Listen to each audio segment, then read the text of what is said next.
ಎಲ್ರಿಗೂ ನಮಸ್ಕಾರ. ನೀವು ನೋಡ್ತಾ ಇದ್ದೀರಾ ಟಿವಿ ವಿಕ್ರಮ. ನಾನು ಮುಮ್ತಾಜ್ ಅಬ್ದುಲ್ ನೆಲೆಡ್ಕ. ವೀಕ್ಷಕರೇ, ಆರಂಭದಲ್ಲಿ ಈ ಬರ್ನಾಲ್ ಭಕ್ತರಿಗೆ ಒಂದು ವಿಡಿಯೋ ಅರ್ಪಿಸೋದಕ್ಕೆ ಇಷ್ಟಪಡ್ತೀನಿ. ಮೋದಿಜಿ ದೇಶಕ್ಕಾಗಿ ಏನೇ ಮಾಡಲಿ, ಮೋದಿಜಿ ದೇಶಕ್ಕೋಸ್ಕರ ದಣಿವಿಲ್ಲದೆ ಎಷ್ಟೇ ಓಡಾಡಲಿ, ದೊಡ್ಡ ಹೂಡಿಕೆಯನ್ನು ತರಲಿ, ಆದರೂ ಮೋದಿಜಿ ಹಾಗೆ, ಮೋದಿಜಿ ಹೀಗೆ, ಮೋದಿಜಿ ಸರಿ ಇಲ್ಲ ಅಂತ ಹೇಳಿ ಕುಹಕವಾಡುವಂಥ ಮಂದಿಗೆ ಈ ವಿಡಿಯೋವನ್ನು ಅರ್ಪಣೆ ಮಾಡಲೇಬೇಕು ಅಂತ ಅನ್ನಿಸ್ತು. ಹಾಗಾಗಿ ಅರ್ಪಣೆ ಮಾಡ್ತೀನಿ, ದಯವಿಟ್ಟು ನೋಡ್ಕೊಂಡು ಬನ್ನಿ.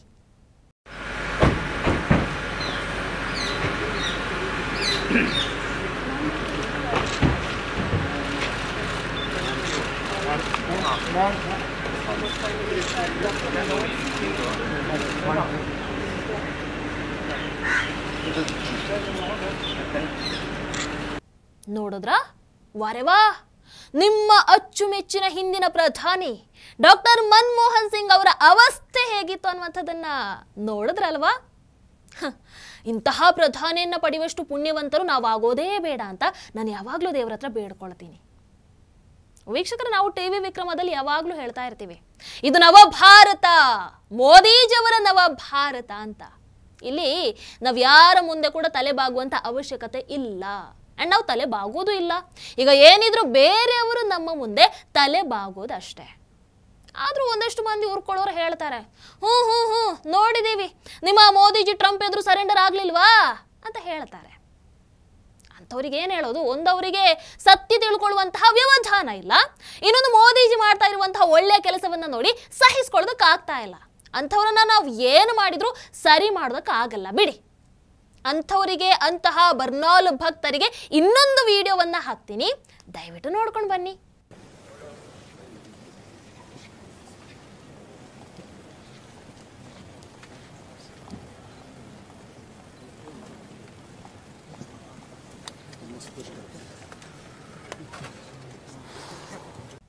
ಏನಿದು? ಸಮಾಧಾನ ಹೇಳ್ತೀನಿ. ವೀಕ್ಷಕರು, ನಿಮಗೆ ಗೊತ್ತಿರಬಹುದು, ನಮ್ಮ ಪ್ರಧಾನಿ ನರೇಂದ್ರ ಮೋದಿಜಿಯವರು ಚೈನಾದ ಟಿಯಾನ್ಜಿನ್ ನಲ್ಲಿ ನಡೀತಾ ಇರುವಂತಹ ಶಾಂಘೈ ಕೋಆಪರೇಷನ್ ಆರ್ಗನೈಸೇಷನ್ SCO 2025 ಈ ಶೃಂಗಸಭೆಯಲ್ಲಿ ಭಾಗವಹಿಸಿದ್ದಾರೆ. ಈ ಸಂದರ್ಭದಲ್ಲಿ ಪ್ರಧಾನಿ ಮೋದಿಜಿ ಹಾಗೆ ಚೀನಾ ಅಧ್ಯಕ್ಷ ಕ್ಸಿ ಜಿನ್ಪಿಂಗ್ ನಡುವಿನ ದ್ವಿಪಕ್ಷೀಯ ಭೇಟಿ ಜಾಗತಿಕ ರಾಜತಾಂತ್ರಿಕತೆಯ ವಿಚಾರದಲ್ಲಿ ಆಗಿರಬಹುದು, ಭಾರತ ಹಾಗೆ ಚೈನಾ ಸಂಬಂಧಗಳ ವಿಚಾರದಲ್ಲಿ ಆಗಿರಬಹುದು, ಎಲ್ಲ ವಿಚಾರವಾಗಿ ಒಂದಷ್ಟು ಚರ್ಚೆಗಳಂತೂ ಆಗ್ತಾ ಇದೆ. ನಮ್ಮ ನಡುವೆ ಇರುವಂತಹ ಆ ಗಡಿ ವಿವಾದದ ಹೊರತಾಗಿಯೂ ಸಹಕಾರದ ಸಾಧ್ಯತೆಗಳ ಬಗ್ಗೆ ಇಲ್ಲಿ ಚರ್ಚೆಗಳು ನಡೀತಾ ಇದೆ. ಅದಕ್ಕೆಲ್ವ ನಾವು ಯಾವಾಗಲೂ ಹೇಳೋದು, ಮೋದಿ ಹೇ ತೋ ಮುಮ್ಕಿನ್ ಹೇ ಅಂತ. ಈಗ ಆ ವಿಡಿಯೋ ವಿಚಾರಕ್ಕೆ ಬರ್ತೀನಿ. ಚೈನಾ ಹೋಸ್ಟ್ ಮಾಡಿರುವಂತಹ SCO ಶೃಂಗಸಭೆಯಲ್ಲಿ ಪಾಕಿಸ್ತಾನ ಪ್ರಧಾನಿ ಶಹಬಾಜ್ ಶರೀಫ್ ಕೂಡ ಆಹ್ವಾನಿತರಾಗಿದ್ರು. ಎಷ್ಟೇ ಆದ್ರೂ ಮೆಂಬರ್ ಅಲ್ವಾ, ಇದ್ದೇ ಇರ್ತಾರೆ ಬಿಡಿ.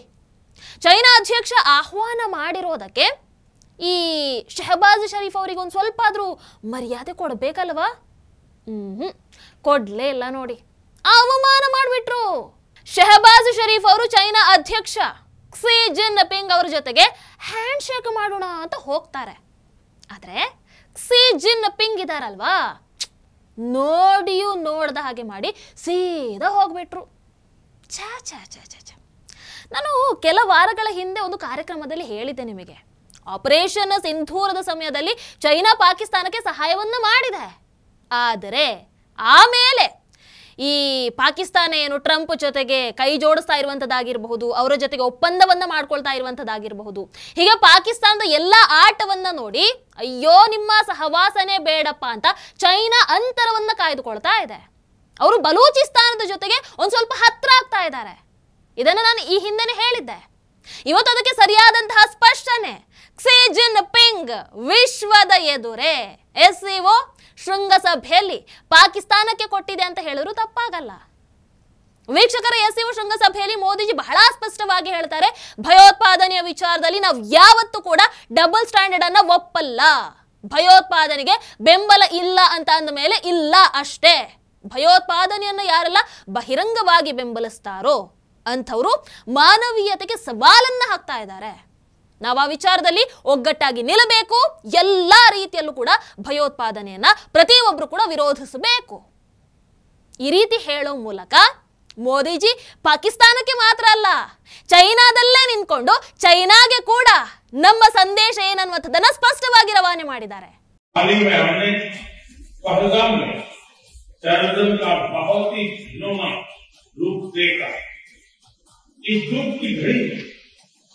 जो मित्र देश हमारे साथ खड़े रहे, मैं उनका आभार व्यक्त करता हूं। यह हमला केवल भारत की अंतरात्मा पर ही आघात नहीं, यह मानवता में विश्वास रखने वाले हर देश, हर व्यक्ति को खुली चुनौती थी। ऐसे में प्रश्न उठना स्वाभाविक है, क्या कुछ देशों द्वारा आतंकवाद का खुलेआम समर्थन हमें स्वीकार्य हो सकता है?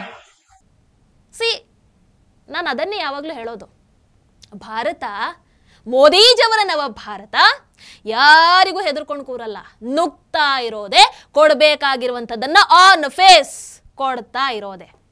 ಹೌದಲ್ವೋ ವೀಕ್ಷಕರೇ? ಅಷ್ಟೇ ಅಲ್ಲ, SCO ಶೃಂಗಸಭೆಯಲ್ಲಿ ಭಾರತಕ್ಕೆ ಒಂದು ದೊಡ್ಡ ರಾಜತಾಂತ್ರಿಕ ಗೆಲುವು ಕೂಡ ಸಿಕ್ಕಿದೆ. ಏನು? ಪಾಕಿಸ್ತಾನದ ಸಹಾಯದ ಮೂಲಕ ನಡೆದಂತಹ ಪೆಹಲ್ಗಾಮ್ ಭಯೋತ್ಪಾದಕ ದಾಳಿಯನ್ನ SCO ಸಂಪೂರ್ಣವಾಗಿ ಖಂಡಿಸಿದೆ. ಭಯೋತ್ಪಾದಕ ದಾಳಿಯ ಅಪರಾಧಿಗಳನ್ನ ನ್ಯಾಯಕ್ಕೆ ಒಳಪಡಿಸಬೇಕು, ಅವರಿಗೆ ತಕ್ಕ ಶಿಕ್ಷೆ ಆಗಲೇಬೇಕು ಅಂತ SCO ಹೇಳ್ತಾ ಇದೆ. ಆ ಮೂಲಕ ಭಯೋತ್ಪಾದಕ ರಾಷ್ಟ್ರ ಪಾಕಿಸ್ತಾನಕ್ಕೆ ದೊಡ್ಡ ಮುಜುಗರವನ್ನು ಉಂಟು ಮಾಡಿದೆ. ಅಂದ್ರೆ ಈ ಹೋಗಿ ಹೋಗಿ ಉಗಿಸ್ಕೊಳ್ತಾರಲ್ವಾ, ಅಂತಹ ಪರಿಸ್ಥಿತಿ ಇವತ್ತು ಪಾಕಿಸ್ತಾನಕ್ಕೆ ಒದಗಿ ಬಂದಿದೆ. ಅವ್ರು ಮಾಡಿರುವಂತಹ ಕರ್ಮಕ್ಕೆ ಅವರಿಗೆ ಆಗಬೇಕಾಗಿರುವಂಥದ್ದೇ, ಅಂಡ್ ಅದನ್ನು ಭಾರತ ಮಾಡುತ್ತೆ ಕೂಡ. ವೀಕ್ಷಕರೇ, ಇನ್ನು ಆ SCO ಶೃಂಗಸಭೆಯ ಒಂದು ಪವರ್ ಪ್ಯಾಕ್ಡ್ ಫೋಟೋವನ್ನ ನೀವು ನೋಡ್ಲೇಬೇಕು. ಹಾಕಿ ಒಂದ್ ಬಾರಿ. ಎಸ್, ಇದೆ.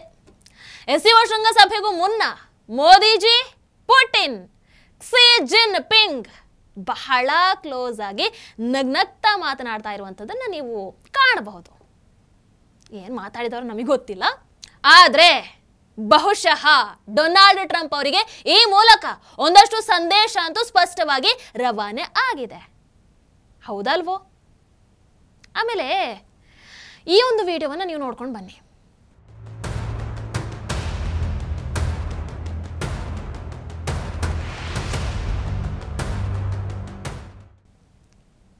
ಶೃಂಗಸಭೆಯಲ್ಲಿ ಪ್ರಧಾನಿ ಮೋದಿಜಿ, ಅದೇ ರೀತಿ ಅಧ್ಯಕ್ಷ ಪುಟಿನ್ ಅವರು ಗಾಂಭೀರ್ಯದಲ್ಲಿ, ಗತ್ತಲ್ಲಿ ನಡ್ಕೊಂಡು ಹೋಗ್ತಾ ಇದ್ರೆ, ಪಾಪ ಪಾಕಿಸ್ತಾನದ ಪ್ರಧಾನಿ ಶಹಬಾಜ್ ಶರೀಫ್ ಅವರು ಈ ಬ್ಯಾಕ್ಗ್ರೌಂಡ್ ಡೆಕೋರೇಷನ್ ಇರುತ್ತಲ್ವಾ, ಆ ಥರ ಒಂಥರ ಹಿನ್ನೆಲೆ ಅಲಂಕಾರಕ್ಕೆ ಸೀಮಿತರಾಗಿದ್ರು.